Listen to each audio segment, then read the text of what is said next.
Kyle Tucker has signed a contract with the Los Angeles Dodgers for 4 years. What's going on, guys? It's Daniel, and welcome back to our video. As I just said a second ago, I got some pretty massive major breaking news, as it was announced late last night and first reported by Jeff Passan that Kyle Tucker has signed a 4-year contract with the Los Angeles Dodgers. This contract is worth $240 million.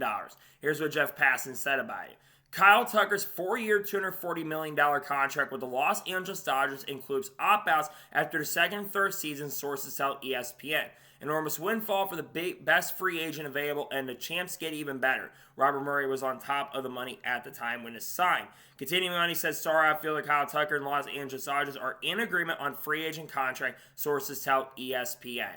This is honestly an insane deal. Many people thought that more than likely it was going to end up with the New York Mets.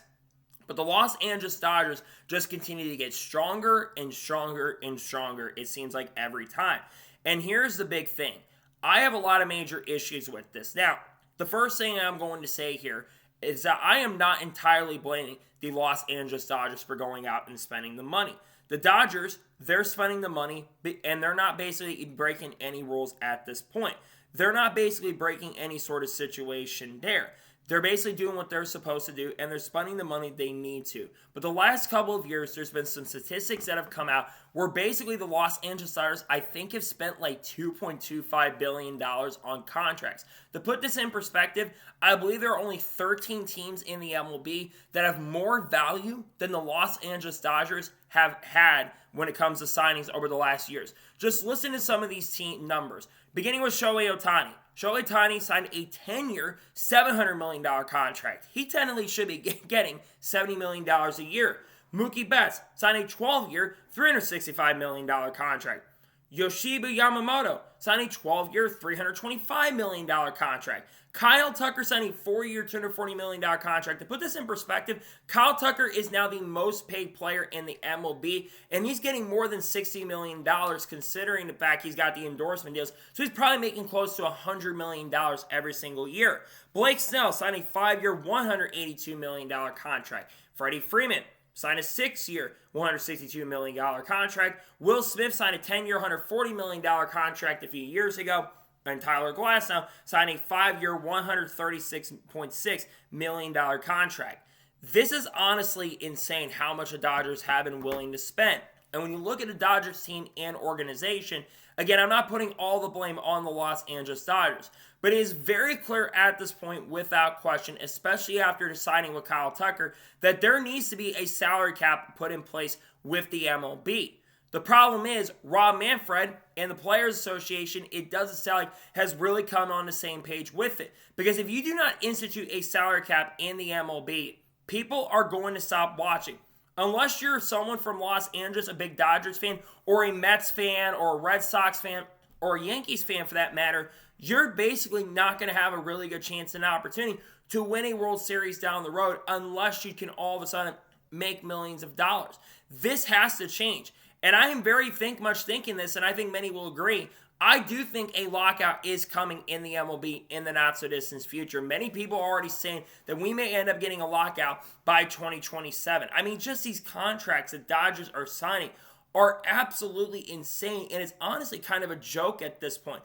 To put this in perspective, when it comes to the NASCAR deal, I'm a big NASCAR fan, by the way, NASCAR gets $1.1 billion annually on the TV revenue.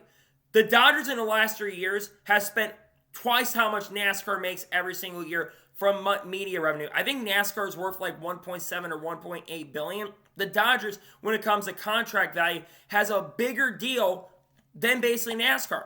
And by the way, Spire Motorsports co-owner Dan Towers basically is one of the owners of the Guggenheim brand. So if you're a NASCAR fan, there's a big comparison there as well. It's just honestly insane. And not to mention people saying, well, you just hate the Los Angeles Dodgers, so you're saying they need a salary cap. I am not saying it. I'm not a Dodgers hater. I used to not be the biggest Dodgers fan, but I don't hate the Dodgers as much. They're doing what they need to do. But every other major sport that is a stick and ball sport, they have a salary cap. The NBA has a salary cap. They've had a salary cap for many, many years. The NFL, they've had a salary cap for a while. And look at the NFL. You're seeing a lot more competitive teams in the NFL. The NHL, they've got a salary cap. I believe Major League Soccer, they have a salary cap. I believe maybe the Premier League's got a salary cap, but I'm not entirely sure. The only notable sport outside of MLB that doesn't have a salary cap is NASCAR. I'm not considering IndyCar maybe a major sport because IndyCar is good, is growing, but it's not to the level.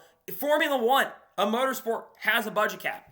There just needs to be a salary cap and a salary floor in the MLB because at some point this is going to get worse. You're going to have at some point, if this doesn't change, there will be a Dodgers player that will sign a contract for $1 billion.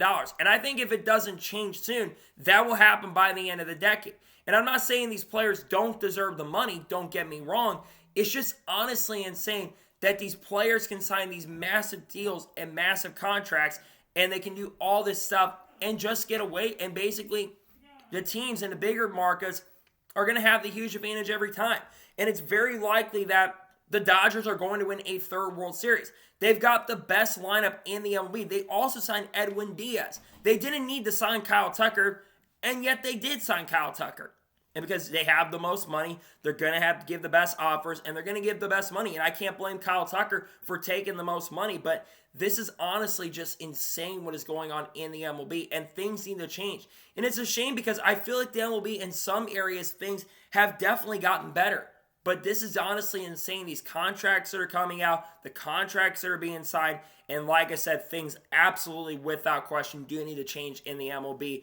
Otherwise, it is only going to get worse, and there's no way that MLB will exist in 2027 playing. I've got a feeling we're headed for another lockout. We've only had 3 or 4 lockouts in MLB history. I think we're headed for another one if things don't change really soon because honestly, these contracts are just insane, and the Dodgers are going to continue having the advantage until things change, in my opinion. So that's for today's video on Kyle Tucker signing a contract with the Dodgers. I want to thank you guys for watching. Please subscribe to the channel, notifications on, so if when a video does go live on my channel. Follow me on all my social medias, links in the description below, and comment your thoughts below on today's episode. What are your thoughts about the signing of Kyle Tucker for the Dodgers, and do you think there needs to be a salary cap? Let me know your thoughts in the comments below. I have a NASCAR video that dropped earlier today discussing Stenhouse and Nice Motorsports. I also talk about Matt DiBenedetto's future, a potential teaser for RFK Racing as well, among other things. We're going to, of course, next week have the predictions for the conference championships and NFL and all that stuff. And then, of course, we'll do Super Bowl predictions in a couple weeks as well. And we're back on the NASCAR grind, too, as we're only a couple weeks away from the start of that season. We're going to talk about people like Haley Deegan, Shaman Gibbs, Burton Carl's, Kurt Busch, and all that stuff on that channel, too, very soon. So anyways, like I said, I want to thank you guys for watching today's episode. I'll see you guys next time for more content on the channel like this. Take care, everybody.